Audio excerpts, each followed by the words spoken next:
오늘은 이제 앞으로 이제 수업을 어떻게 진행할지 말씀을 좀 드리고, 그다음에 이제 그 자해 온천들과 관련해서 지금 나눠드린 논문을 좀 읽어가면서 커다란 이제 골격들을 좀 소개를 하고 오늘 수업을 좀 마치도록 하겠습니다. 일단 그 저희가 계속해서 지금 이번에 한 3학기 정도 동일한 주제를 가지고서 이야기를 드리고 있습니다. 그거는 철학이란 무엇인가, 또 우리가 어떻게 철학을 해야 되는가라고 하는 이제 문제였고, 그전에는 철학하는 게 되게 명확했어요. 명확하고, 어떻게 보면 이제 어떤 보편적인 진리를 추구하는 그런 여정으로서 이제 철학이 굉장히 중요하다라고 이야기를 할 수 있죠. 그래서 우리가 필로소피라고 이야기를 하는데, 그 지혜를 사랑하는, 소피아가 이제 지혜죠. 그 지혜를 사랑하는 것이고, 그 지혜는 뭐냐? 그거는 이제 우리가 영원히 추구해야 될 어떤 핵심적인 가치를 지혜라고 이야기를 했었고, 그런 가치들은 어떻게 보면 이제 뭐 도덕이든지 아니면 이제 예술이든지 아니면 신학이든지 이런 어떤 형이상학적 주제들이라고 이야기를 할 수가 있습니다. 근데 이제 그런 주제들이 이제 17세기 과학혁명을 거치면서 이제는 공중분해가 된 거죠. 왜냐하면 갈릴레오 갈릴레이가 망원경으로 목성을 봤는데 없어요. 하나님 나라가 보여야 되는데 이건 돌덩어리에 불과하고, 그 이후에 이제 뭐 뉴턴도 마찬가지고, 지금 뭐 아인슈타인 상대성 이론도 마찬가지고, 어느 누구도 우리가 이제 예전에 찾았던 그 신과 같은 존재, 또 예술에서 추구하고 있는 어떤 형이상학적인 그런 존재를 찾아볼 수 없는 것들이죠.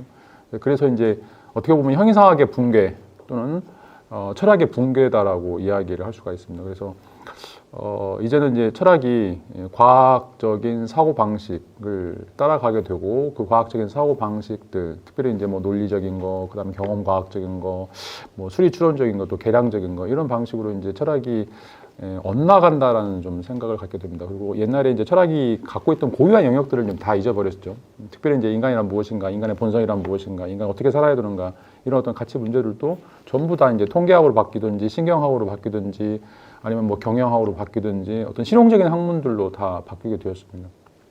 그럼에도 불구하고 여전히 우리가 철학을 해야 될 이유가 무엇인가라고 하는 거죠.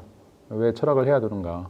왜냐하면 이제 철학이 했던 일들 다 뺏어갔거든요. 경제학, 사회학, 뭐 심리학, 뭐 신경과학.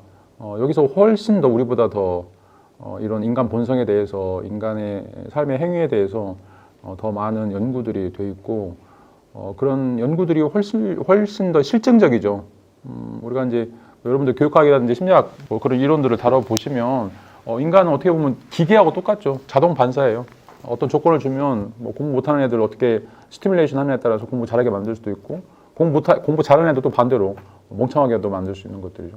이제 그런 것들이 아주 보편화되어 있고, 우리가 이제 자연과학에서 하고 있는 작업들이 무시 못할 정도로, 옛날에는 그냥 뭐 자연과학 이런 뭐 공돌이 이랬는데 지금은 워낙 학문적인 영역에서 지금 우리가 정신과학이라고 하는 철학 뭐 이런 것들을 넘어서고 있기 때문에 우리가 이제 함부로 옛날처럼 이야기할 수 없다는 거죠. 그럼에도 불구하고 이제 왜 철학을 해야 되는가, 왜 철학이 소중한가, 왜 철학이 모든 사람들이 다 고민해야 될 그런 문제들인가라고 하는 것들이죠.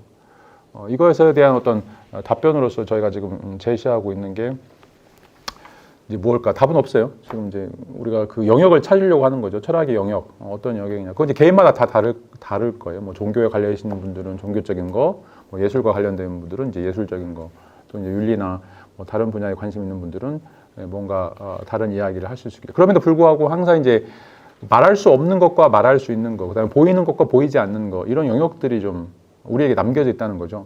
그래서 과학이 아무리 발달하고 있지만 여전히 말할 수 없는 것들이 있고 보이지 않는 것들이 있고, 그것들을 사람들은 추구한다는 거죠. 그리고 이제 인간의 지식이 계속해서 배가가 되고 인간의 지식이 이제 확장된다고 했을 때 인간이 행복해지는가? 그건 또 아니라는 거죠.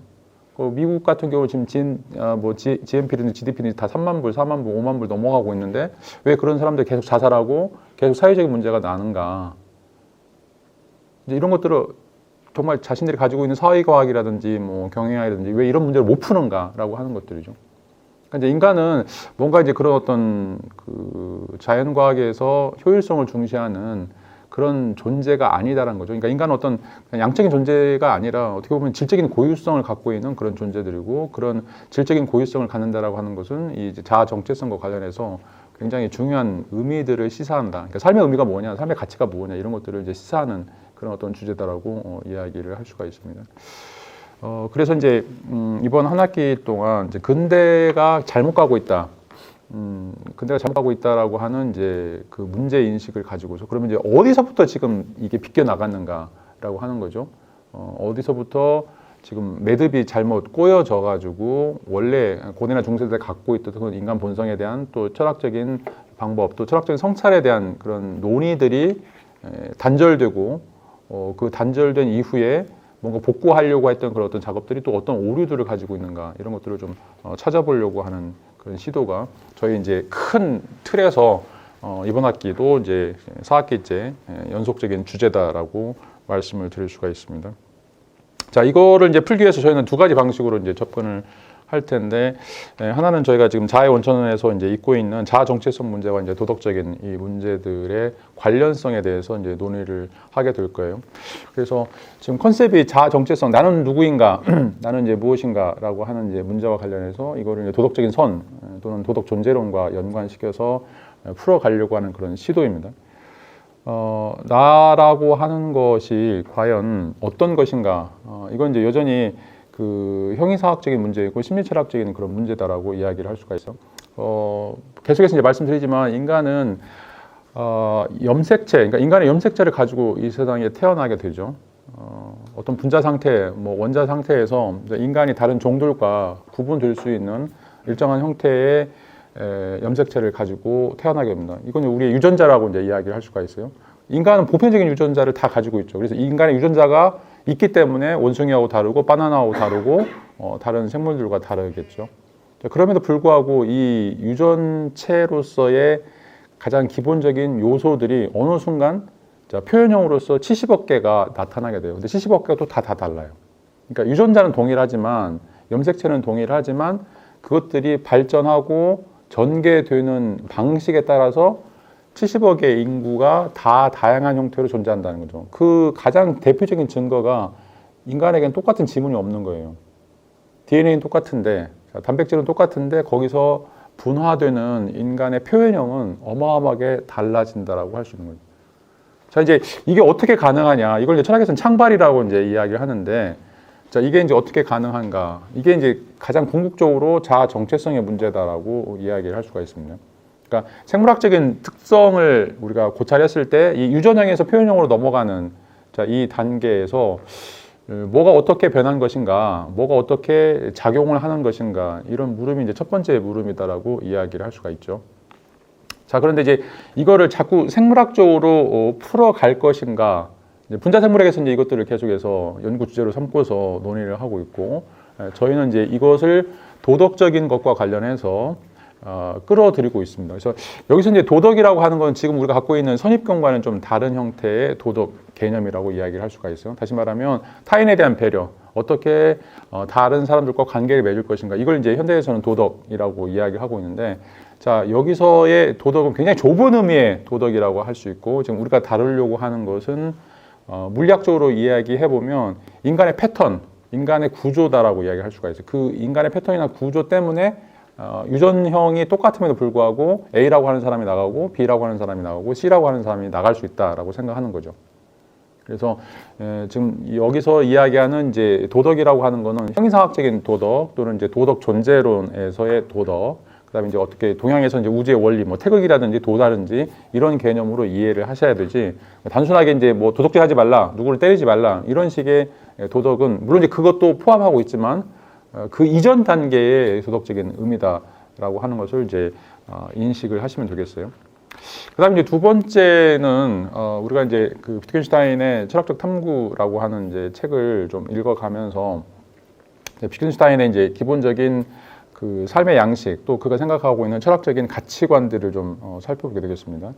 자, 그 내용들을 좀 구체적으로 이제 들어가 앞서서 이제 큰 덩어리로 말씀을 드리면, 자, 인간에게는 이제 앞에서도 말씀드렸던 것처럼 보편적인 요소들이 있어요. 다시 말하면 이제 인간성이라고 할 수 있는 인간의 본성적인 그런 것들을 가지고 있죠. 비트겐슈타인 이거를 철학적 자아 또는 형이상학적 주체다라고 부르고 있어요.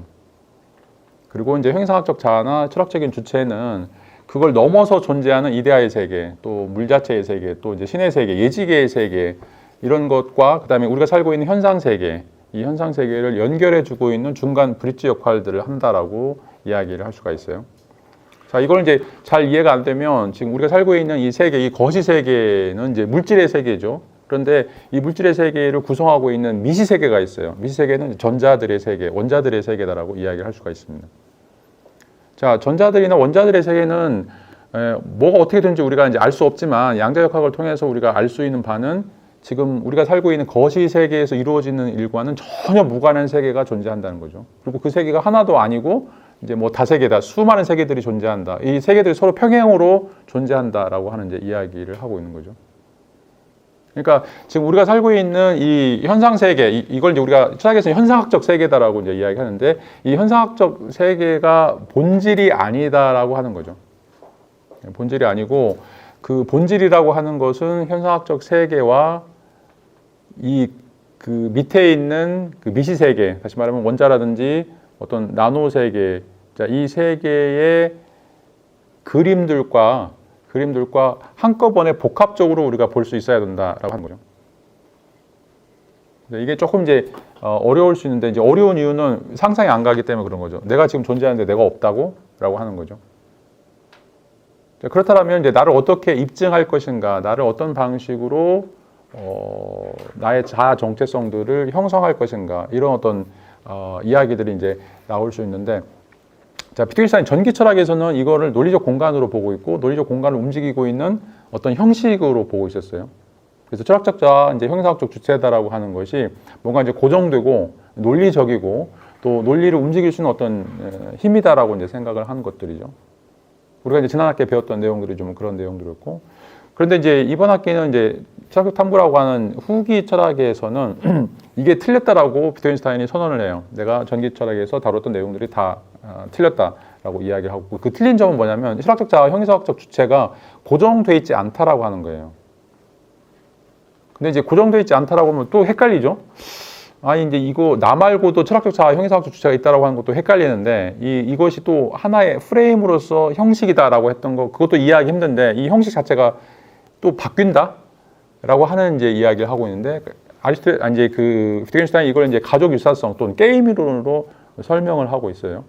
그러니까 가족 유사성을 보면 가족들은 전부 다 비슷한 것처럼 보이지만 비슷하지 않은 요소들이 있어요. 그래서 아빠는 ABC를 갖고 있다면 엄마는 뭐 CD를 가지고 있는데 자녀들은 ACF를 갖는다든지 아니면 AFZ를 갖는다든지 이렇게 뭔가 공통적인 요소들이 한두 가지 정도 중첩되지만 완전히 같지는 않아요. 그렇지만 멀리서 보면 다 엄마, 아빠, 아들, 딸, 가족으로 보이는 거죠. 자, 이게 이제 어떻게 보면 이제 현대 철학에서는 이제 성단, 성군이다라고 이제 이야기를 할 수가 있는데, 멀리서 보면 별이 하나예요. 근데 그 별에 들어가면 그 별에는 은하수가 있는 거죠. 수천억 개의 별이 있는 거예요. 근데 멀리서 보면 별이 하나처럼 반짝이는 거죠. 자, 이제 가족 유사성이나 게임 이론이 이제 그런 거예요. 우리가 볼 때는 하나의 형식처럼 고정된 것처럼 보이는데 막상 그 안에 들어가면 어마어마한 은하수가, 어마어마한 세계가 내재해 있는 거죠. 그런데 그것이 일사불란하게 하나인 것처럼 움직여지는 거예요. 자, 라이프니츠는 이걸 이제 모나드라고 부르고 있습니다. 모나드 안에는 이 세상에 존재할 수 있는 모든 가능성들이 다 들어있어요. 근데 딱 하나만 있어요. 밖으로 보일 때는. 자, 모나드는 하나인데, 모나스라고 하는 말이 그리스 말로 하나라고 하는 건데, 그 모나드 안에 들어있는 것들은 세계에서 발생하는 모든 가능성, n의 무한대의 가능성이 그 안에 들어있는 거죠. 그럼 이게 하나의 여럿이에요. 하나이자 여럿이죠. 자, 이게 이제 비트겐슈타인이 이야기하는 가족 유사성이고 게임 이론이라고 이야기를 할 수가 있어요. 자, 게임을 보세요. 자, 탁구공, 배구공 가지고 하는 것들은 구기 종목이죠. 근데 펜싱, 이건 칼 가지고 하는 거, 공을 안 가지고 해요. 근데 이것도 게임이라고 불러요. 자, 팔씨름, 그 다음에 레슬링, 이것도 칼도 없어요. 몸으로 하는 거죠. 근데 이것도 게임으로 들어요. 그러니까 이 게임 속에 들어가 있는 공통적인 요소는 없어요. 공이 공통적으로 포함되는 것도 아니고 칼이 공통적으로 포함되는 것 같고 몸끼리 부딪히는 것도 아닌 거죠. 그렇지만 이걸 우리가 게임이라고 부르는 거죠. 자, 가장 대표적인 예도 마찬가지로 사랑이라고 얘기했죠. 사랑이라고 하는 게 데피니션이 뭐 육체적인 관계일 수도 있고 뭐 플라톤적인 사랑일 수도 있고 그런데 사랑하는 방식은 모두 다 달라요.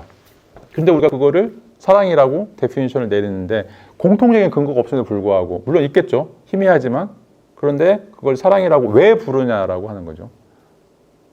자, 이게 이제 왜 중요하냐면 인간의 자아 정체성과 관련해서 굉장히 중요해요. 나라고 하는 나의 정체성을 어떻게 만들어 갈 것인가.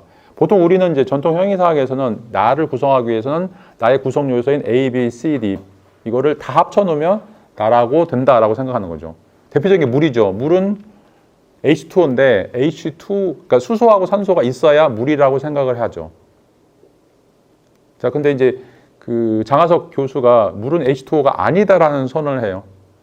이제 그 책 한번 읽어보세요. 베스트셀러 중에 하나인데. 자, 그것도 합의를 한 거예요. 다른 요소들이 물 안에 들어있어요. H2O 안에 있는데 그거를 과학적으로 단순화 시켰을 때 H2O라고 이야기하는 거죠. 그 안에 무수한 요소들이 다 내포가 돼 있어요. 자, 이게 지금 우리의 어떤 자아 정체성과 관련해서 논의를 하는 거죠. 그러니까 우리의 자아 정체성도 이렇게 데피니션에서 내가 갖고 있는 뭐 탄소, 질소, 인 뭐 이렇게 구분해가지고 말할 수 없고 그런 것들을 포함한 어떤 다른 요소들이 더 많이 들어있다라고 생각할 수 있다는 거죠. 자, 우주도 지금 이제 원소 주기율표에 따르면 98개의 원소들이 있고 뭐 인공으로 조합해가지고 한 것도 합하면 뭐 102개, 103개인데 그거는 세상에 존재하는 우주에 존재하는 요소들 중에 10%도 안 돼요. 나머지 90% 뭐예요? 암흑 물질과 암흑 에너지예요. 아직 밝혀지지 않았어요. 자, 그런 것들이 이 세계를 이제 구성한다는 거죠.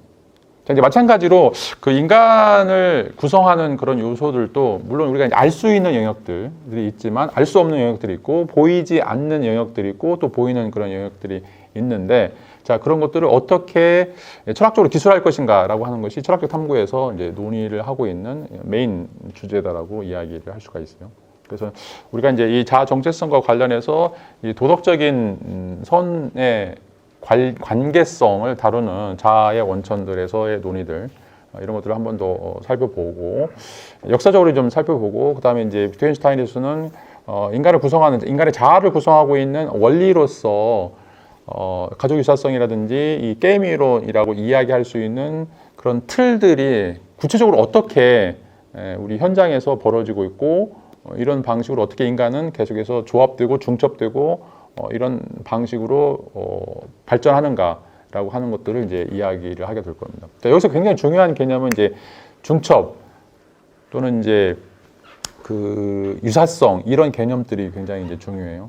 자, 여러분 이제 실 보시면 실이 딱 한 줄로 되어 있는 것처럼 보이는데 그 안에 들어가면 여러 가닥의 실들이 꼬여 있죠. 그렇죠. 제가 이제 이번에 이제 인대가 파열돼 가지고 그 MRI를 찍었는데 48만 원 주고 MRI를 찍었는데 그 판독하시는 의사가 그래요. 인대가 뭐냐면 단백질 덩어리인데 단백질 고리들이죠. 이게 계속해서 묶여가지고 만들어진 게 인대라는 거죠. 인체도 마찬가지예요. 인체도 뭐 뼈도 마찬가지고 조금만 들어가면 간단한 이런 어떤 그 모듈들이 합쳐져가지고 뼈가 되고 그것들이 뭐 살이 되고 피가 되고 이제 이런 것들이죠. 이걸 우리가 이제 퀀툼이라고 얘기하는 거예요. 그래서 양자역학이라고 얘기하는 거예요. 모든 걸 들어가 보면 그 안에 다 알갱이로 남아지는데 왜 이 알갱이들이 모일까? 어떤 방식으로 모일까라고 하는 것이 지금 비트겐슈타인이 고민하는 그런 것들이죠. 왜냐하면 CO2는 되는데 CO3는 안 돼요. 왜 안 될까? 뭔가 지금 CO2는 만들어주는 요소가 있는데 CO3는 안 되는 거죠. 자, 모든 것들이 다 수소로부터 출발해요. 근데 수소하고 헬륨은 수소 다음에 헬륨이 나오는데 수소가 모이면 헬륨이 되는데 수소하고 헬륨은 또 합쳐지지가 않아요. 왜 그럴까요? 뭔가 이제 그것들을 이어주고 또 떼어주고 하는 그런 어떤 원리들이 이제 있겠죠. 우리가 이제 알 수 없는 것들이지만 이제 그런 것들을 통해서 이제 인간의 삶 또 사회 이런 것들을 조금 이제 살펴보면 이제 그런 원리들에 대한 이제 그 요강들을 우리가 좀 파악할 수 있을 것이다라고 하는 이제 이야기를 던지고 있습니다. 자, 오늘 이제 드린 논문을 조금 이제 또 읽어가면서 저희가 자아 정체성과 이제 도덕의 관련성 이걸 이제 제일 헷갈려 하시더라고요. 계속 지금 뭐 3학기째 가고 있는데 뭐가 이제 자아 정체성하고 도덕적인 선하고 어떻게 연관이 되지? 나는 나인데 왜 내가 도덕적 가치들과 이제 연관되지? 이런 물음들을 좀 계속 던지셔서 우리가 이 논문을 좀 요약을 해 보면 실질적으로 이제 이런 문제들을 어떻게 이해를 해야 되는지 조금 힌트를 얻을 수 있을 거라고 좀 생각이 듭니다.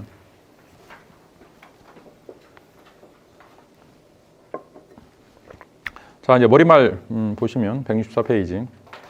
자, 자아 원찬들에서 가장 중요한 이제 문제는 근대적 정체성이죠. 근대적 정체성. 이제 정체성 문제, 자아 정체성 문제가 이제 고대나 중세는 다뤄지지 않은 주제라면, 자, 이것이 근대에서 드러난 문제다라고 이야기를 할 수가 있어요. 자, 정체성 문제가 이제 문제가 됐다라고 하는 거는 정체성이 애매모호하거나 아니면 불명료하기 때문에 이 정체성이 철학적인 문제로 등장한다라고 이야기를 할 수가 있어요. 그거는 이제 저희가 지난번에 말씀드렸던 것처럼 이제 근대 이후에 인간에 대한 어떤 고찰들을 해보면 인간은 뭔가 이제 명확하게 규정이 안 되는 그런 어떤 특성들을 갖기 때문에 그렇다라고 이제 이야기를 할 수가 있어요. 그리고 이제 두 번째 문제는 이제 일상적인 삶의 긍정. 위에서 둘, 넷, 다섯, 여섯 번째 줄 보시면 세 가지 근대 정체성과 관련해서 논의를 하고 있는데 이제 가장 중요한 것 중에 하나가 바로 이제 일상적인 삶의 긍정이라고 하는 특성이에요. 그러니까 근대로 들어오면서 자, 형이상학적 세계, 예를 들어서 뭐 천국과 지옥이라든지 아니면 내세라든지 아니면 이제 그 형이상학적인 이 세계를 초월하는 어떤 초월적 세계에 대한 그 단죄 또는 이제 그 단절이라고 이야기를 할 수 있죠. 가장 대표적인 게 바로 이제 니체가 실은 죽었다라고 하는 것이고, 그러면 어떻게 살아야 되는가? 그러면 이제 이 땅에 발을 디디고 살아야 된다라고 하는 거죠. 그런 의미에서 이제 일상적인 삶의 긍정이다라고 이야기를 할 수가 있어요. 그래서 형이상학적 가치, 그러니까 선과 악에 대한 문제, 또 좋음과 나쁨에 대한 문제 이런 것들이 일상적인 삶을 초월해서 존재하는 것이 아니라 일상적인 삶 속에 영향을 또는 뿌리를 가져야 된다라고 하는 것들이죠. 예를 들어서 이제 뭐 기독교에서는 뭐 선행을 하거나 아니면 이제 뭐 악행을 하거나 이것들이 다 업보가 되어가지고 다음 생에 뭐 천국과 지옥, 뭐 이제 윤회도 마찬가지고 그렇게 이어져 있다라고 생각하는데 그것에 대한 반대 개념이 바로 일상적인 삶이라는 거죠. 인간은 단회적으로 이 세상에서 살고 있고 여기서 어떤 삶을 사느냐가 여기서 끝나는 거죠.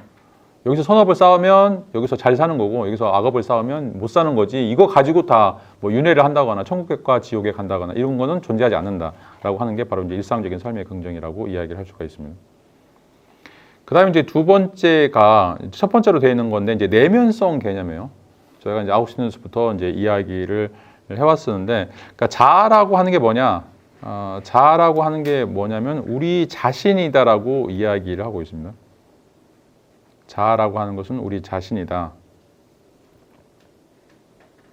그러니까 그 전에는 이제 자아라고 하는 거는 어떻게 보면 이제 초월적인 그런 자아를 이야기했었고, 우리의 영혼이든지 아니면 우리가 다시 돌아가야 될 그런 어떤 세계에서 출현하는 그런 어떤 신적 존재로서 자아를 이야기했다라면 이게 뒤바뀌어져 가지고 이 자아라고 하는 것은 우리의 영혼이 아니라 우리다라고 하는 거죠. 그러니까 지금 현재 이 시간 공간을 점유하고 있는 내가 우리 자아다라고 하는 개념이 여기서 만들어지게 되는 거죠. 이게 이제 근대적 내면성이다라고 이야기를 할 수가 있습니다.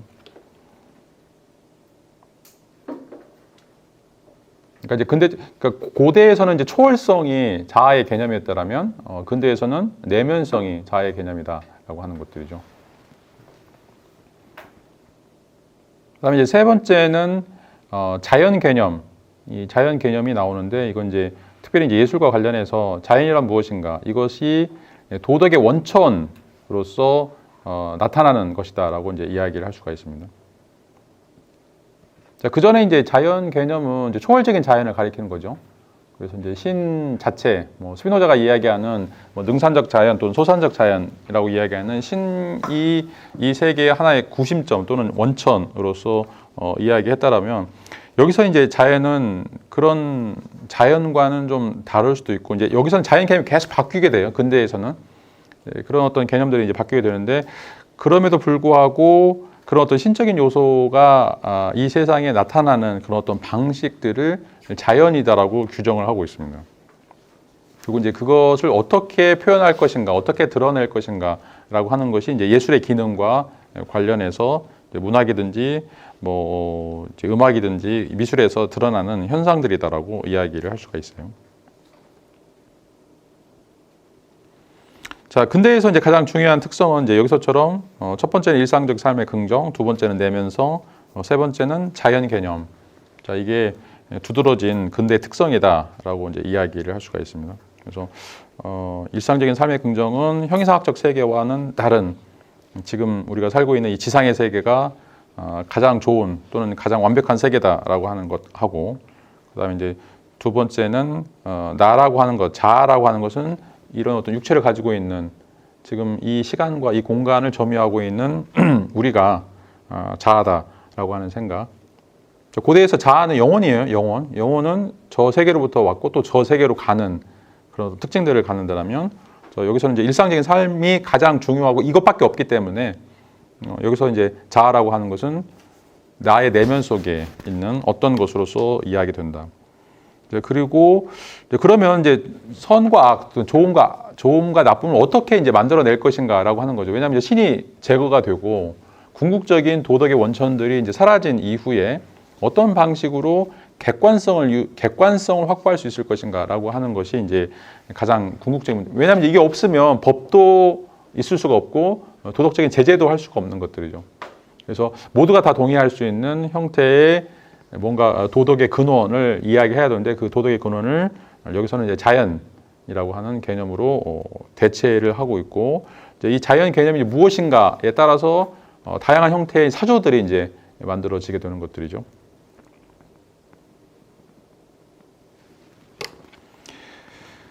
자, 이것들이 이제 그 근대의 특성이다라고 이야기를 했고요. 그 다음에 이제 테일러는 이 근대가 이러한 특성들을 가지고서 발전시킨 개념들을 네 가지로 이야기를 하고 있습니다. 첫 번째, 근대에서는 가장 중요한 것은 고통의 회피예요. 절대로 누군가 감정적으로, 정신적으로, 육체적으로 고통을 주거나 고통을 받아서는 안 된다라고 하는 것들이죠. 자, 이거는 타인에 대한 배려, 또 타인에 대한 어떤 복지다라고 이야기를 할 수가 있어요. 그래서 이 도덕이라고 하는 것은 이제 뒤에 가서 나오겠지만 자아의 완성이라든지 인간의 존엄성, 이것들을 이야기하기보다는 실질적으로는 타인을 어떻게 배려할 것인가, 타인에게 어떻게 고통을 덜 줄 것인가, 이런 문제로 바뀌게 되었다라고 이야기를 할 수가 있습니다. 자, 이거는 이제 그 고대나 중세가 갖고 있는 그 윤리, 이제 특별히 영웅윤리다라고 이제 이야기하는데, 성인도 마찬가지고 군자도 마찬가지고 뭔가 뛰어난 사람이 백성들을 다스리고 감동시키고 그래서 뭔가 도덕적으로 탈바꿈하는 이런 어떤 역사들을 전부 다 부정하는 것들이죠. 그런 사람들이 과연 이제 올바른가라고 하는 문제를 던지게 되는 거죠. 저도 이제 넷플릭스 자기 전에 딱 한 번씩 보는데 지금 삼국지를 보고 있거든요. 삼국지 120편인데 어제까지 78편을 봤어요. 근데 거기 이제 그 위나라 조조도 마찬가지고 총나라 이제 유비도 마찬가지고 오나라 이제 송건도 마찬가지고 전쟁을 일으켜요. 전쟁 일으키면 중국 애들은 막 80만 대군, 100만 대군 이렇게 나와요. 근데 다 죽여요.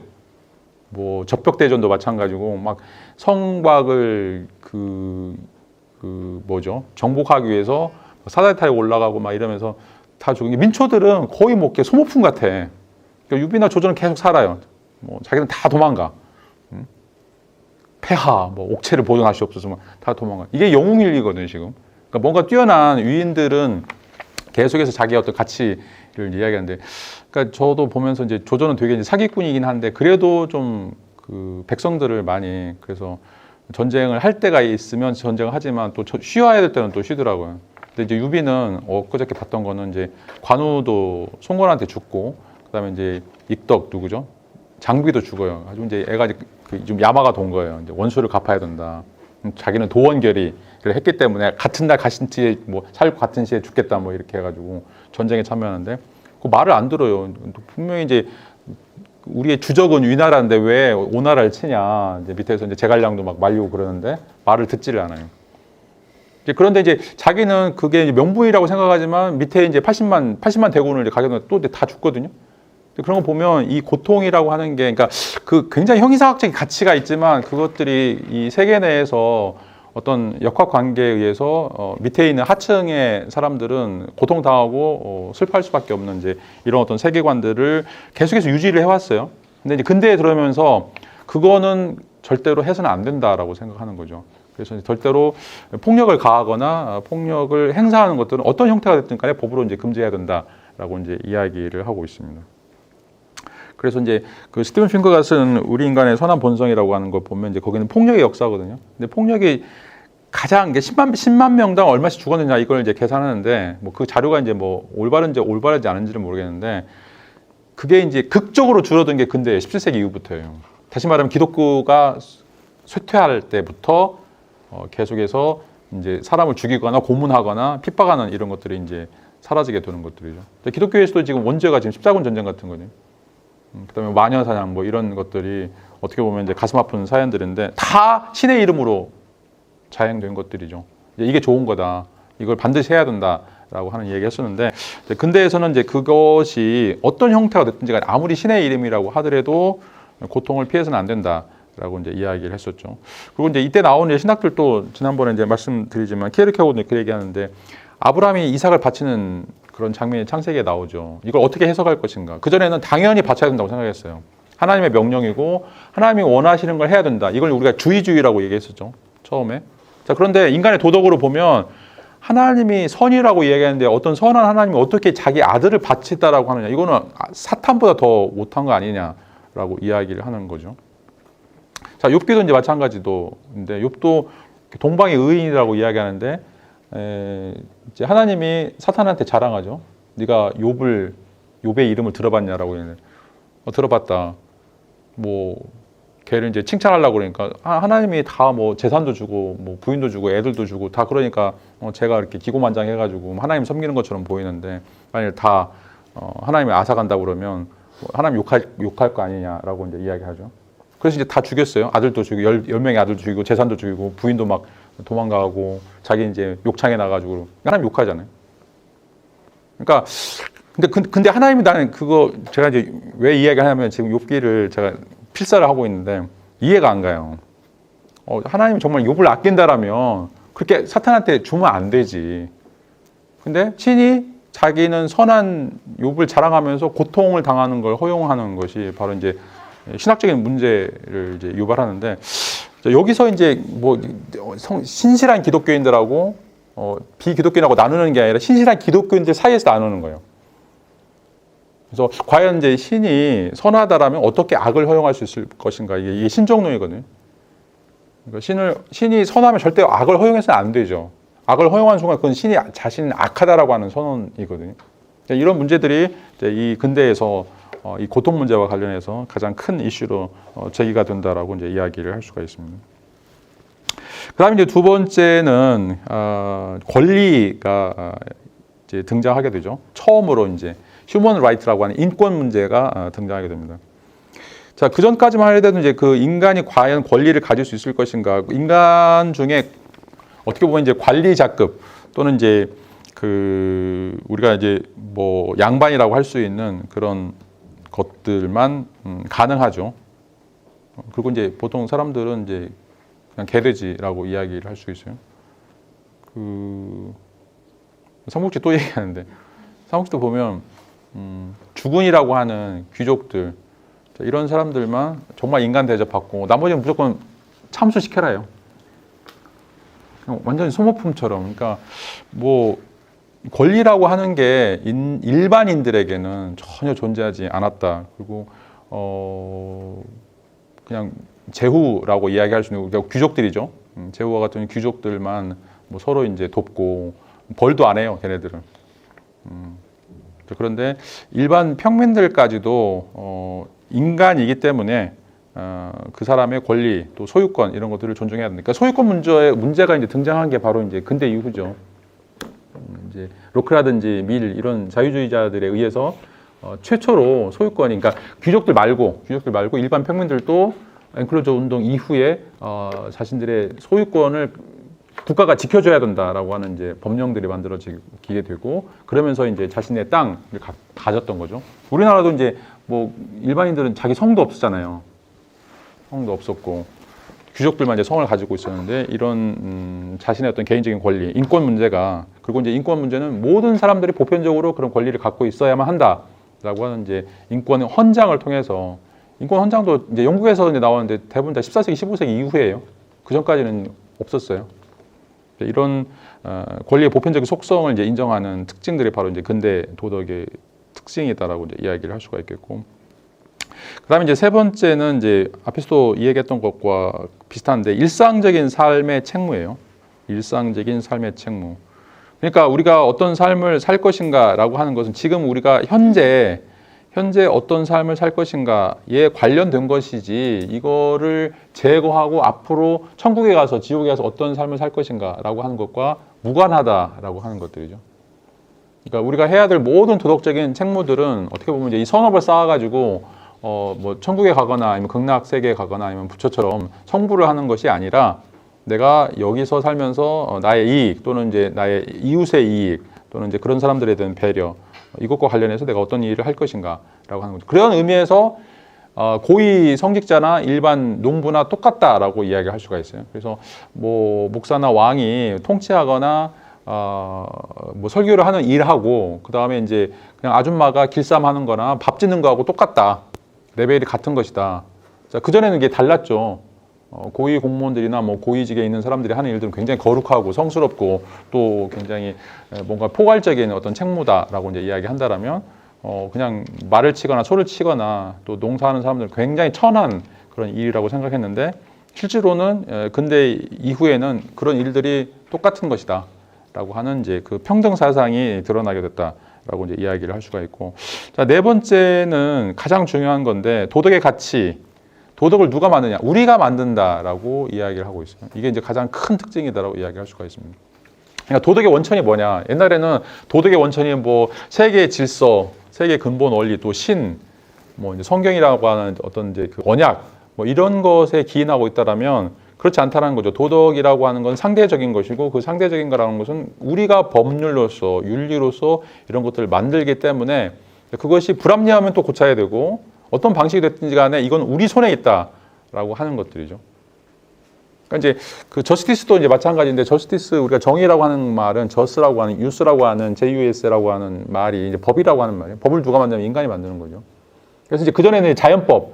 자, 이거는 이제 신이 만든 법이 따로 있다. 그래서 우리가 그걸 따라야 된다라고 얘기했는데 지금 그 자연법 사상이 이제 무너져 버렸죠.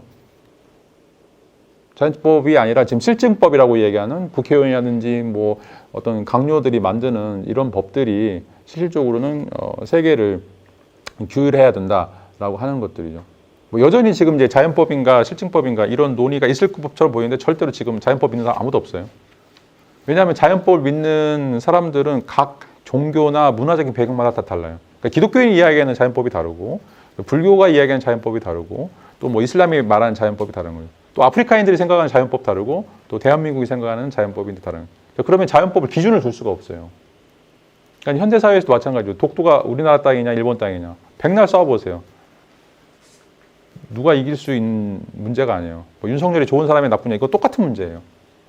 안중근 의사도 계속 이야기하지만 안중근 의사는 우리나라에서는 뭐 애국지사지만 일본 사람들한테는 테러리스트죠. 징기스칸 뭐 몽골 애들한테는 영웅이지만 그 유럽으로 건너가면 아주 사악한 사악무도한 것들이죠. 자, 그러니까 자연법을 픽스를 할 수 없는 거죠. 70억이 다 동의할 수 있는 그런 어떤 원리들은 존재하지 않는다라고 하는 것이고, 그러면 이제 어떻게 우리가 이거를 조정할 것인가라고 하는 거죠. 그 조정하는 문제는 우리가 만들고 우리가 그것을 전개시키고 우리가 그것을 지킬 것이다라고 하는 선언과 관련돼 있다는 거죠. 그래서 더 이상 신의 개입도 뭐 어떤 국가의 개입도 이런 것도 막고 우리가 실천적으로 어떻게 이것들을 잘 관리할 것인가라고 하는 것이 바로 도덕의 원천이고 도덕의 근본적인 출발점이다라고 이야기를 할 수가 있습니다. 멋있게 보이죠. 1번 고통의 회피, 2번 권리의 보편적 속성, 3번 일상적인 삶의 책무, 그다음에 4번 가치의 원천으로서 인간. 굉장히 이제 멋있어 보였어요. 근대에서 이런 어떤 네 가지 원리나 원칙들이 이제 수립이 되면서 성공했을 거라고 생각했죠. 근데 테일러는 165페이지 그 다음 페이지 보면 자, 근대성의 불안감이라고 이야기를 하고 있어요. 자, 불안감 이제 여기 이제 말레이즈라고 이제 이야기를 하고 있는데 불어는 말라드라고 하는 병이란 말이거든요. 자, 우울증에 빠진 거예요.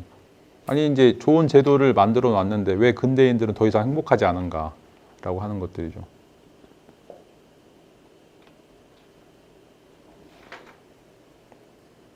자, 이거는 이제 어떻게 보면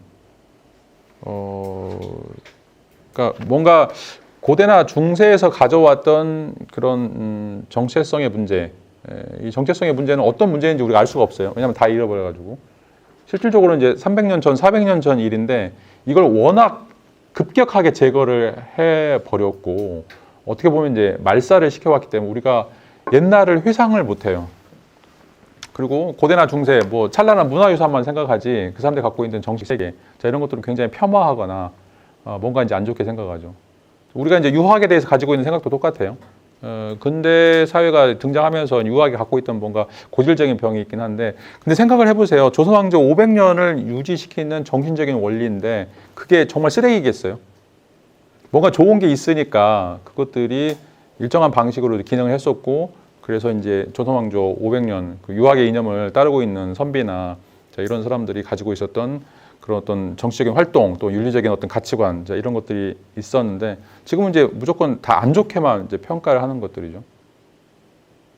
근데 이제 뭔가 이제 뭐 일제 시대에 뭐 왜곡이 됐든지 아니면 이제 뭐 한국사라든지 한국사라고 하는 사람들이 뭐 이제 왜곡시키는 그런 특징들도 이제 있긴 할 텐데, 아니면 이제 그것들이 갖고 있었던 그런 어떤 그 정말 내재적인 불안감들이 또 있었을 거라고 이제 생각을 해요. 자, 이제 이런 것들이 이제 폭발적으로 드러난 게 테일러가 볼 때 이제 근대성의 불안이다라고 이야기를 하고 있고, 이 근대성의 불안이 이제 어떻게 생겼는가라고 이제 이야기할 때 위에서 세 번째, 네 번째를 보면 자아의 의미, 그러니까 나는 누군가, 지금 나는 누군가라고 이야기했을 때 근대에서는 나는 나다라고 얘기한 거예요. 나는 영혼도 아니고 나는 어떤 형상학적 존재가 아니고 나는 나다, 생물학적인 나다. 라고 이야기했던 그런 것들, 또 그리고 도덕적 통찰들, 도덕적인 거는 내가 만드는 법, 제도, 관습, 이것을 도덕이라고 부르는 거죠. 더 이상 신법, 자연법, 뭔가 형이상학적인 도덕적인 원리, 그러니까 법 이전에 아니면 그 우리가 이제 지난번에 얘기했던 건 법칙성하고 그다음에 도덕성, 그러니까 도덕성이라고 하는 것은 법칙성 이전에 어떤 것이다라고 이야기하는 건데 그것들을 이제 사라지게 했던 것이 근대인 거죠. 왜냐하면 근대에는 무조건 법만 있어요. 도덕은 존재하지 않아요. 이거 법제화 시켰느냐, 법으로 존재하느냐, 이 문제가 이제 칸트도 마찬가지고, 이제 칸트가 이제 고민하는 게 양쪽으로 이제 우리가 생각을 해야 되는데, 이제 공리주의도 마찬가지고 항상 규범을 만들어 놨어요. 규범을. 그래서 이것이 착한 행동인가 나쁜 행동인가 이거를 판가름할 수 있는 규범을 만들어 놨는데, 그런데 이제 여기서 실패한 건 뭐냐, 그 규범을 따라갈 수 있는 의지나 능력은 개발하지 않았어요. 그러니까 그거를 따라갈 수 있는 의지나 능력은 덕윤리에서 인간의 덕이다라고 하는 것이 있어야만 이게 착한 행동이어서 이것을 내가 하고 이게 나쁜 행동이기 때문에 내가 하지 않아야 된다. 이것을 실천할 수 있게 하는 윤리가 바로 이제 덕윤리인데 이걸 제거해 버렸죠. 이거를 제거해 놓고 단순하게 이거는 하지 말아야 될 행동, 이건 해야 될 행동이라고 하는데, 해야 될 행동을 할 수 있는 능력과 하지 말아야 될 행동을 하지 말아야 될 능력을 만들어 놓지 않은 거예요. 자, 이게 이제 고대와 근대의 차이점이다라고 이야기할 수 있죠. 자, 그러다 보니까 이 이제 정체성의 문제, 이 자아가 누구인가라고 하는 정체성의 문제, 그리고 선이란 무엇인가라고 하는 도덕적인 통찰의 문제가 이제는 일그러지게 된 거죠. 왜곡되게 된 거죠. 그리고 옛날에는 표준이 딱 있어가지고, 자, 이거는 뭐 누가 이야기했으니까 뭐 신의 이름으로 아니면 사제의 이름으로 선포를 하면 무조건 다 따라야 돼요. 왕의 선포가 왕의 조서를 내리면 누군가 해야 되죠. 안 하면 이제 참수를 당하니까. 근데 이제 이게 없어졌어요. 그래서 누구나 권력자가 되면 자기가 스스로 법을 만들 수 있어요. 그리고 이전 법도 다 무효화시킬 수 있고. 그러다 보니까 자, 뭔가 뭔가 이제 구체화되고 굉장히 핵심적인 역할을 할 수 있는 도덕적인 통찰이나 그런 구조들이 없어진 거죠. 계속해서 바뀌어요. 나라마다 바뀌고 또 그 관습에 따라서 이게 계속해서 변하다 보니까 사람들은 이제 더 이상 신뢰하지 않는 것들이죠. 자, 그래서 뭐 법도 마찬가지예요. 대륙에서도 하고 있는 법들, 또 영미법도 다 다르고. 자, 영미법들은 관습법을 따르잖아요. 대륙법에서는 이제 법 조항이 있어가지고 그거를 유지를 하고. 그러니까 왜 다르냐 이거죠. 그러니까 이제 관습법은 판례에 따라서 이 사건에 대해서 이렇게 판례하기도 하고 저렇게 판례하기도 하는 거죠. 조항에 따라서 그런 것들이 아니라. 자, 이런 거 보면 왜 나는 재수가 없어가지고 걸렸다. 자기가 뭐 죄를 지어가지고 걸렸다라기보다는 이런 의미의 항의들이 나올 수 있다라는 거죠. 자, 이런 방식으로 문제가 계속해서 이제 유출되다 보니까 테일러가 근대성의 불안감이라고 하는 근대성이라고 하는 이 병적인 특성들이 나타나게 됐다라고 이제 이야기를 할 수가 있어요. 뭐 이제 푸코의 뭐 작품에서 이제 많이 나타나는데 근대 가장 많이 나오는 병 중에 하나가 정신병들이죠. 예. 자, 왜냐하면 이제 뭔가 자기가 믿고 왔던 그 근본적인 가치관이 해체가 되는 거예요. 난 이게 선이라고 이제 생각했는데 그거가 더 이상 뭔가 아닌 경우들이 이제 나오면 좀 너무 이상하죠. 그러니까 제가 이제 유학 가가지고 93년도 유학 가가지고 그리스 애들 처음에 이제 적용을 못했던 게 거기 이제 빼립대로라고 키오스크가 있어요. 근데 뭐 간단한 거는 이제 우리 편의점처럼 거기서 다 사거든요. 근데 이제 걔네들은 정말 제가 안 좋게 생각한 게 뭐냐면 돈을 던져요. 우리는 공손하게 주잖아요. 여기 손님 이거 가져가십시오 그러는데 뭐 나이가 많은 사람이 오건 나이 적은 사람이 오건 이제 그 점원이 나이가 적든 빨리 잔돈을 이렇게 던져요. 엄청 기분 나빠요. 엄청 기분 나빠요. 또 이제 제가 이제 대학에 가서 공부할 때 애들이 이제 막 반갑다고 뒤통수를 탁 쳐요. 이제 그런 것들. 그러니까 이제 내가 알고 있는 관습, 대한민국에서 뭐 내가 뭐 유학자는 아니지만 약간 그 위아래 있고 그 다음에 이제 뭔가 남에 대한 배려가 그렇게 좀 디테일하긴 하지만 좀 뭔가 달라야 된다 이제 이런 얘기를 저는 이제 그게 좋다고 생각했는데 아예 이제 다른 나라에 가서는 전혀 그게 이제 먹히지 않는 것들이죠. 이런 것들이 이제 비일비재하다 보면 스트레스를 받게 되죠. 그래서 정신병 제일 많이 걸리는 직업 중에 하나가 유교관들이에요. 왜냐하면 나라마다 다 다르니까. 근데 이 나라에 있었는데 왜 저 나라는 없지? 왜 이 나라는 이렇게 좋은 게 있는데 또 저 나라는 없지? 이제 많이 이제 헷갈리게 되는 것들이죠. 이게 바로 이제 근대가 갖고 있는 그 근대성의 불안이다라고 이야기를 할 수가 있어요. 자, 그러면 이렇게 이제 위에서 둘, 넷, 다섯 번째 보면 이제 현대가 직면하고 있는 이 문화적인 위기 또 도덕적인 위기를 타개하려면 어떻게 해야 되느냐? 이게 지금 자아의 원천에서 이야기하고 있는 문제 제기죠. 자, 앞에서 이야기했던 그 네 가지 정도의 좀 실존적 불안들이 생기는데 그것들을 해결하려면 어떻게 해야 되느냐? 자아가 흔들렸기 때문에 자아 정체성 문제. 그 다음에 그 도덕적인 통찰력이 흔들렸기 때문에 도덕이 무엇인가, 이 선이 무엇인가, 악에 대한 어떤 새로운 정의가 필요하다라고 이야기를 할 수 있는 거죠. 자, 이 두 개를 잡지 못하면 근대가 갖고 있던 이 자아 정체성의 위기, 또 근대성의 불안적인 위기라고 하는 이 병폐를 해결할 수 없다라고 하는 거죠. 그래서 이 테일러는 다시 한번 정체성을, 왜곡되어 있는 정체성, 근대가 갖고 있는 왜곡된 정체성을 다시 한번 새롭게 정립하고 또 거기에다가 이 선이라고 하는 것에 대해서 불분명하고 굉장히 애매하고 굉장히 상대적인 가치를 갖고 있는 그 선에 대한 개념을 어떻게 정립할 것인가 라고 하는 이제 이야기를 하게 되죠. 자, 플라톤 국가 이제 1권 마지막 부분에서 트라시마코스라고 하는 이제 소피스트가 정의라고 하는 것은 강자의 이익이다 라고 이제 이야기를 해요.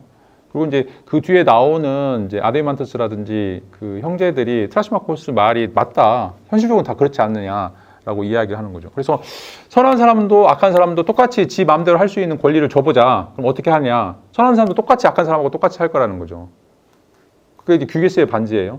절대 반지를 갖고 있으면 애가 한 일이 뭐냐면 왕을 죽이고 왕비를 차지하는 거예요. 해리포터가 갖고 있는 망토 그걸 갖고 있으면 저 먼저 은행을 털 거예요.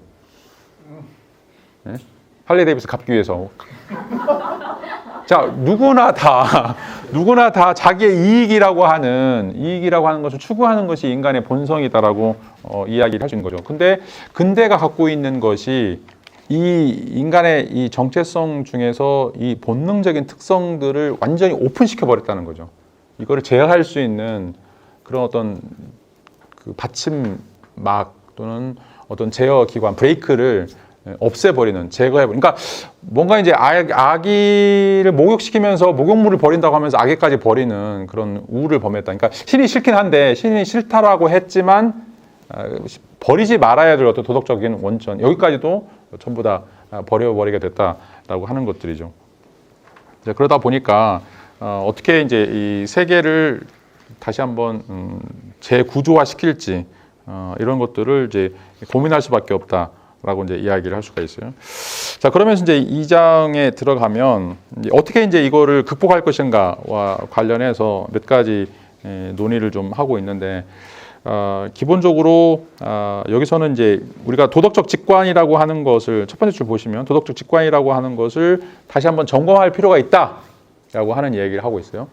그러니까 도덕적 직관은 두 가지로 구성이 되는데 그 다음 줄 보면 본능적인 도덕적인 직관이 있고 두 번째는 존재론적인 도덕적 직관이 있다라고 하는 거죠.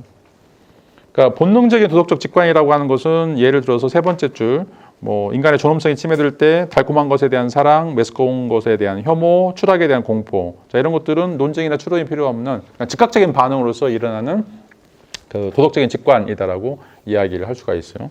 혐오라든지 뭐 사랑이라든지 공포 이런 것들, 뭐 뱀을 보면서 느끼는 것도 다 도덕적 직관이다라고 이야기를 할 수가 있어요. 자, 근데 인간은 이것으로 끝나지 않는다는 거죠. 인간은 또 다른 도덕적 직관을 갖는데 그거는 이제 존재론적인 도덕적 직관이다라고 이제 이야기를 하고 있는데, 그건 뭐냐면 이제 마지막 주에 있는 것처럼 인간은 신의 자손이다. 그다음에 166페이지 보면 인간은 합리적인 목적의 선택자들이다라고 이제 이야기하고 있고, 이것이 왜 필요하냐면 인간이 왜 오스트랄피테쿠스에도 불구하고 다른 유인원보다 더 소중하고 인간은 왜 그 도덕적인 권리를 가져야만 하는가? 이걸 이제 인간 존엄성 문제인데, 이걸 존엄성을 해결할 수 있는 유인책 또는 가장 기초적인 근거다라고 이야기를 할 수가 있어요. 이건 이제 인간의 본성이자 인간의 지위에 대한 해결책인 거죠. 그러니까 앞에서 얘기했던 뭐 혐오나 아니면 이제 사랑이나 이런 어떤 애증만 가지고는 인간이 왜 존엄한가, 인간이 왜 훌륭한가를 설명할 수 없는 거죠. 그러니까 인간이 이거를 설명하려면 뭔가 그 이상의 어떤 것이 돼야 된다라고 이제 이야기를 할 수가 있어요. 자, 이제 지난번에도 계속 이야기하지만 이제 그 네안데르탈인하고 그 호모사피엔스하고 이제 동시대에 뭐 정확한지 아닌지는 모르겠지만 동시대에 한 3만 년을 가까이 같이 살았어요. 그리고 그 전후로 해서 또 인간 종 8종이 동일한 시대에 분포해 살았죠. 근데 이제 호모사피엔스만 살아남았어요. 그러니까 이제 호모사피엔스하고 네안데르탈인, 뭐 에렉투스 이런 사람들이 뭐 시간적으로 차이가 있긴 하지만 왜 어떤 종은 멸종하고 어떤 종은 살아남았을까라고 하는 이제 물음들 들이 굉장히 이제 또 중요하고, 그 다음에 이제 왜 또 유인원하고 인간하고 유전자가 96% 똑같은데 왜 유전자가 비슷함에도 불구하고 인간은 호모사피엔스는 존중해야 되고 또 그렇지 않은 것들은 우리가 또 뭐 멸시하거나 아니면 그 중요성의 가치를 반감시킬 수 있을 것인가라고 하는 그런 문제들이죠. 여기에 대해서는 뭔가 설명이 필요해요. 자, 그런 어떤 설명들이 여기서는 존재론적인 도덕적인 반응, 또 존재론적인 도덕적인 인식이다라고 이야기를 할 수가 있어요. 그러니까 인간 자체를 동물로 보면 인간이 갖고 있는 희노애락 뭐 이런 것들이 본능적으로 인간의 도덕적인 방식으로 설명될 수 있죠. 자, 우리가 왜 이걸 해야 돼? 우리한테 좋으니까. 이걸 왜 하지 않아야 돼? 뭐 인간에게는 해로운 거니까. 자, 이게 이제 공유주의적 방식이죠. 최대에서 최대 행복이라고 하는 것은 우리의 감정. 감정에서는 이제 쾌락을 극대화시키는 것이 선이고, 쾌락을 감소시키는 뭐 고통을 늘리는 것이 악이다라고 하는 것이 바로 이제 본능적인 직관인데, 자, 인간은 그런 쾌락을 갖지 않음에도 불구하고 어떤 일을 하고 고통이 정말 많음에도 불구하고 어떤 일을 한다는 거죠. 그게 이제 위배되는 사실들이죠. 자, 유관순유사도 마찬가지고 뭐 다른 독립투사를 또 뭐 고문당하고 그러면 아니 저는 팔만 부러져도 아픈데 막 그렇게 때리고 그러면 얼마나 아프겠어요. 근데 고통이잖아요. 근데 내가 독립운동을 해서 절대로 뭐 사람을 불지 않겠다. 네가 뭐 내 육체는 부러뜨려 내 정신은 죽일 수 없다. 뭐 이런 얘기를 왜 하냐 이거죠. 바보예요. 근데 제가 계속 이야기하지만 소대장이 돌격 앞으로 6.25 때 인천 상륙작전 앞에 나가면 다 총알 받이죠. 다 죽죠. 왜 나가요? 바보예요. 그게 바보가 아니라면 뭔가 설명이 필요한 거죠. 왜 나가야 되는지. 자, 그거를 테일러는 존재론적인 도덕적인 직관이다라고 이야기를 하고 있습니다. 그래서 이제 이 존재론적인 도덕적 직관이 어떻게 보면 더 근본적이다. 그리고 그것을 통해서만 인간은 존엄성을 유지할 수 있다라고 이제 이야기를 할 수가 있어요. 자, 이거에 대해서 이제 반대하는 사람이 나오죠. 특별히 이제 그 166페이지 세 번째 분단 보면 맥키라고 하는 철학자가 오류설을 제시를 하게 돼요. 도덕적 가치들을 우리가 이제 앞에서 얘기했던 그 직관적인 것들이 아니라 존재론적인 도덕적인 그런 반응들 중에 자, 이런 것들이 오류가 있을 수 있다라고 하는 것들이죠. 물론 이제 오류가 있어 왔어요. 그래서 이제 계속해서 기본적으로 뭐 신학에서 이야기하는 거, 종교에서 이야기하는 거 이런 것들을 보면 과연 그게 앞에서도 얘기했던 것처럼 이제 아브라함처럼 이삭을 바치는 그런 경우들에 보면 이게 정말 이제 도덕적인가라고 할 수 있는 물어볼 수 있는 그런 의미들이 제시될 수 있겠죠.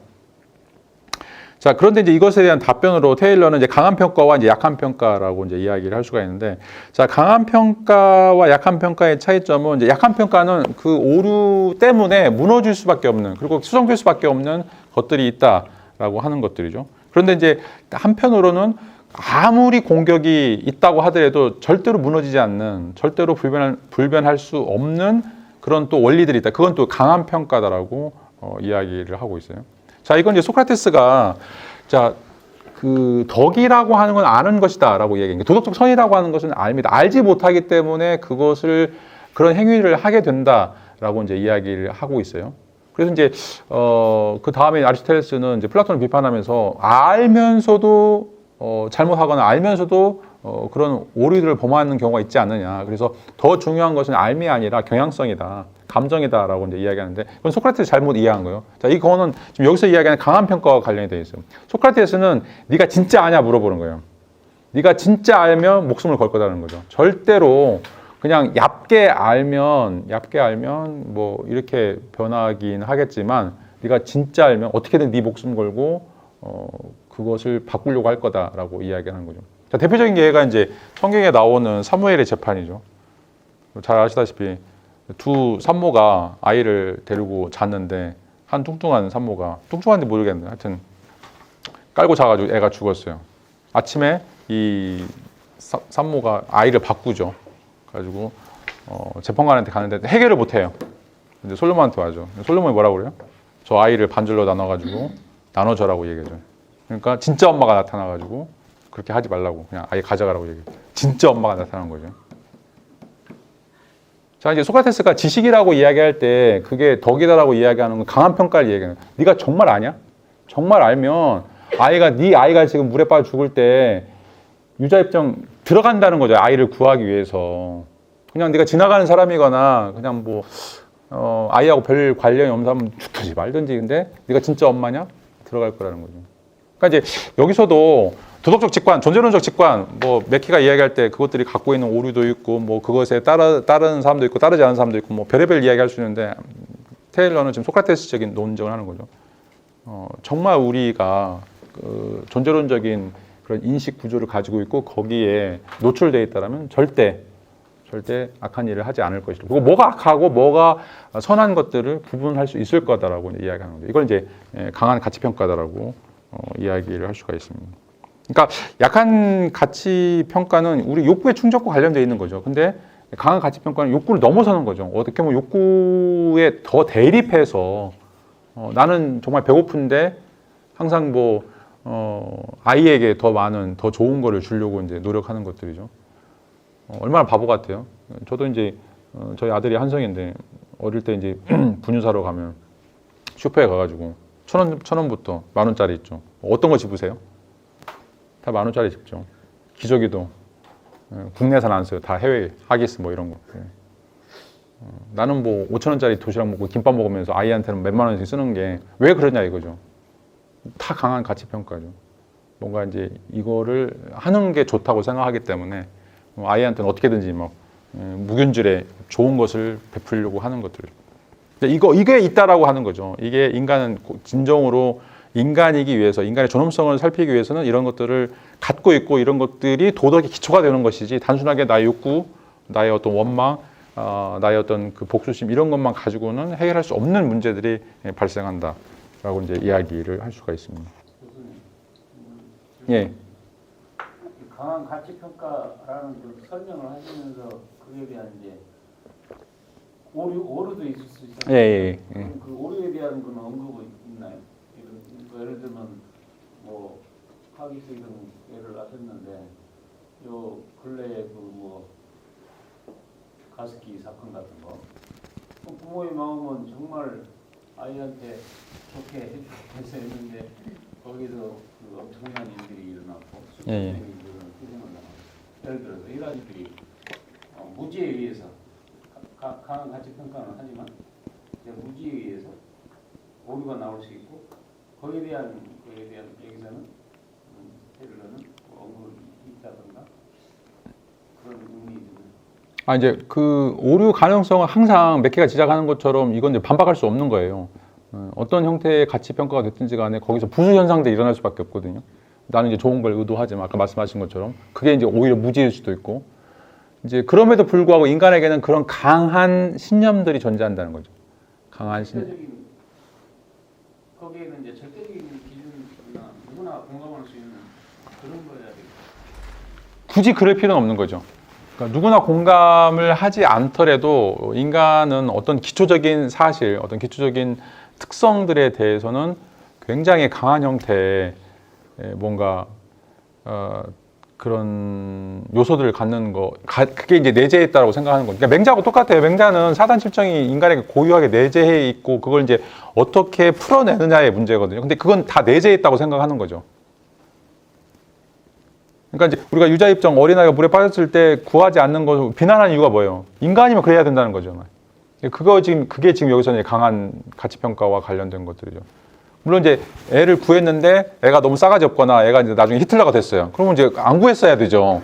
그럼에도 불구하고 인간이면 어떤 형태가 되든지 간에 구하는 게 바람직하다라고 이야기할 수 있는 거죠.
나는 이렇게 하는 게 더 효과적이었을 것 같다.